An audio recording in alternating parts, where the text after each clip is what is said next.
네, 안녕하세요. 오영고등학교 3학년 양영욱입니다. 먼저 저는 그림책 이야기로 시작할까 합니다. 영국의 그림책 작가 찰스 키팽은 낙원섬에서 생긴 일이라는 책을 끝으로 생을 마감했습니다. 이 책의 주인공 애덤은 흙탕물이 흐르는 색강 한가운데 있는 작은 섬 낙원섬에서 태어나 어린 시절을 보냈습니다.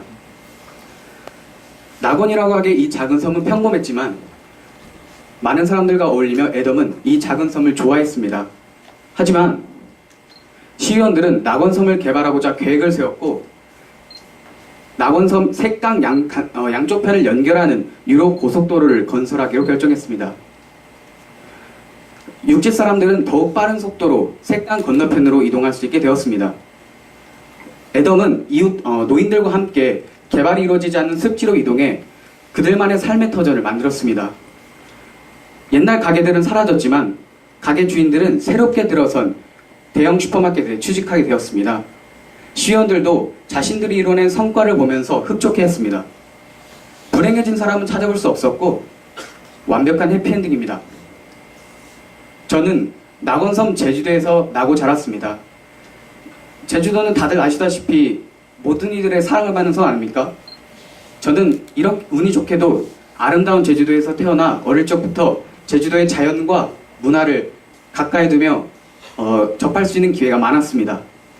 이 사진은 제가 중학교 때 가족들과 오름을 등반하곤 했었던 사진인데요. 쭉 펼쳐진 능선을 따라 올라가다 보면 어느새 정상에 올랐고요.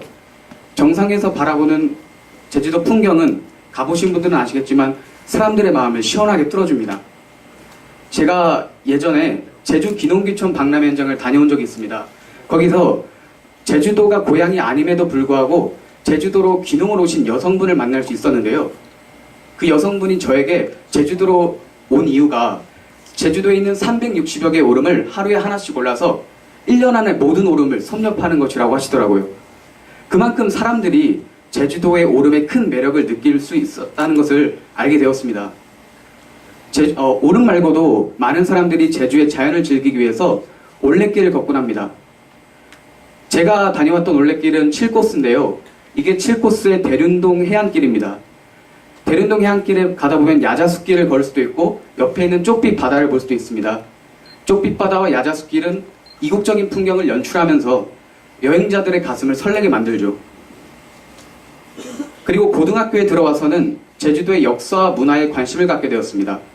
학교에서 제주도 역사문화기행에 참여하게 되었는데 와을본양단이나 삼성열과 같은 제주도 고유의 문화를 간직한 문화재를 보면서 제주도민으로서 자부심을 느꼈고요. 그리고 4.3 사건을 추모하는 공간이나 일제 군사기지로 활용되었던 장소를 방문하면서 조상들의 아픔에 함께 공감할 수 있었습니다. 그런데 최근 제주도의 변화가 심상치 않습니다.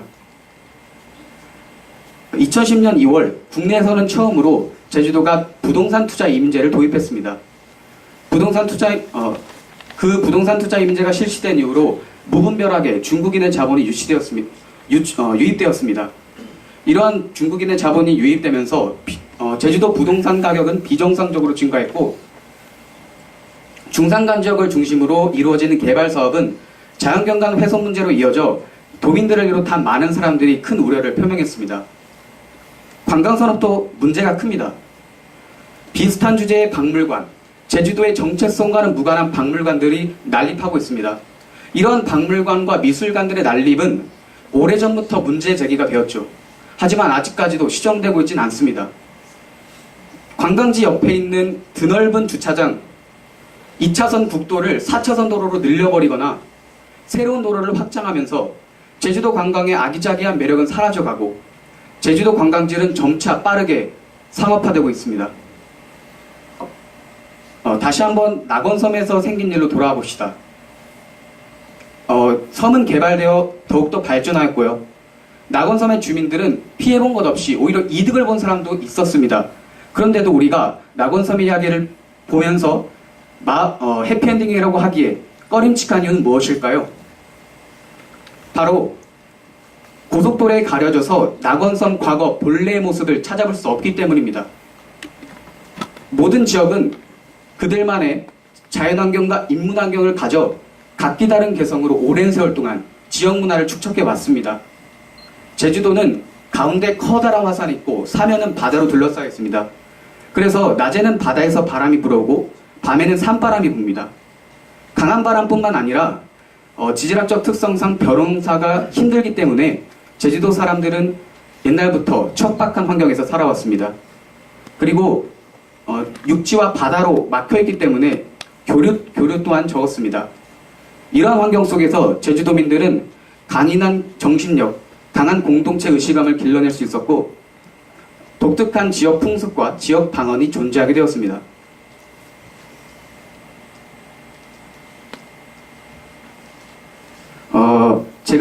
제가 좋아하는 제주도 문화 중에서 돌담이 있습니다. 이 돌담은 듬성듬성 현무암을 쌓아 올리는데요. 이 듬성듬성한 구멍 때문에 제주도의 강한 바람에도 흔들리지 않고 굳건히 서 있는다고 합니다. 이런 돌담에서 저희는 제주도민들의 삶의 지혜를 엿볼 수가 있고요. 그리고 제가 어릴 적에 할머니가 이런 말을 해주신 적이 있습니다. 할머니께서 이런 말을 해주신 적이 있습니다. 이거 누구누구 삼촌이 준 건데 나중에 보면 감사하된 말씀드려라 하고 제가 제주도를 어를 잘 못하는데 하여튼 이렇게 말씀해 주셨습니다. 그런데 그 삼촌을 만나 뵙게 될 기회가 있었는데 그분이 남성분이 아니고 여성분이었고요. 그래서 저는 그때 어린 마음에 큰 충격을 받았었는데 이렇게 삼촌이라는 제주도 표현은요 남녀노소를 불문하고 가까운 어른을 부를 때 쓰는 말입니다. 아버지의 남자 형제나 어머니의 남자 형제를 가리키는 말뿐만 아니라 식당 아주머니 그리고 옆집 아저씨에게도 제주도 사람들은 삼촌이라는 표현을 쓰죠. 이런 삼촌이라는 표현은 제주도민들만의 특유의 그 끈끈한 연대의식을 잘 드러내는 말이라고 생각합니다.